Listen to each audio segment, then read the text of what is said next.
Title: Match Made in Mayhem. Written by Elroi. Novel library. First person, Kamal. I never liked planes. Too high, too far from the mess I could punch. But here I was, back home, pretending like I'd missed the sun. I hadn't. Coming home wasn't my choice, it was an ultimatum. My father had finally found a way to pull me back, the will. The family company's succession depended on me proving I could be stable. His words, not mine. That included agreeing to a ridiculous matchmaking setup with Amara, the family friend I barely tolerated as a kid. She was always so proper, too clever, too sharp. She annoyed the hell out of me. So when I stepped through the gates of our estate and saw her standing by the fountain, lips pursed, arms folded like she already regretted my existence, I almost turned back. "You're late," she said. "Traffic," I shrugged. "And existential dread." She rolled her eyes, still charming as a cockroach. And just like that, we were back to our rhythm. Insults laced with unspoken tension. I wasn't here for love. I was here to protect myself from secrets that could ruin everything.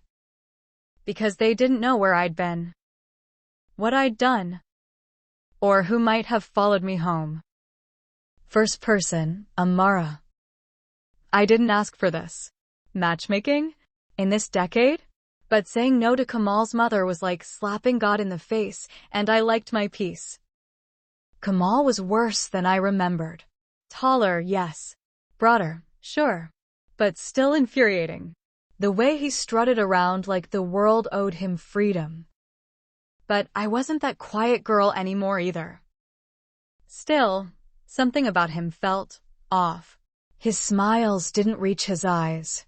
His hands were always clenched like he expected to be attacked. One night, I caught him sneaking out of the guest house.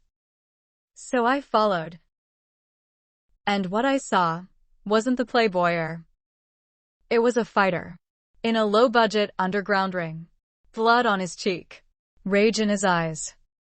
I left before he saw me. But I started digging, because while I had my own secrets to protect, I knew trouble when I saw it. And Kamal wasn't just trouble. He was being hunted. By the people he'd tried to run from. First person, Kamal. The sound of glass shattering downstairs made my heart race. I motioned Amara to stay low as I moved toward the door. I knew this day would come. I just hoped it wouldn't be in the house I once called safe. Amara followed anyway. Stubborn girl. We crept through the back exit of the guest house. Two shadows moved near the main compound. One of them had a bat, the other a knife strapped to his side like it belonged there. "They tracked you through your phone?" Amara whispered. "Maybe. Or maybe they just knew where I'd go when I got scared." "You? Scared?" She smirked even now. "I'm scared for you." We ducked behind the generator shed as a figure passed. I could feel Amara's breath on my neck. And then she did something that caught me off guard. She pulled out a flash drive and pressed it into my hand. "I hacked into your trail. I know what you were involved in. But I also found enough dirt on them to bury that whole operation." "You? What?" She shrugged. "Told you. You're not the only one who knows how to fight." In that moment, I didn't know whether to kiss her or pull her behind a tank. But fate made the choice for us. A shout. We were seen. I grabbed her hand. "Run."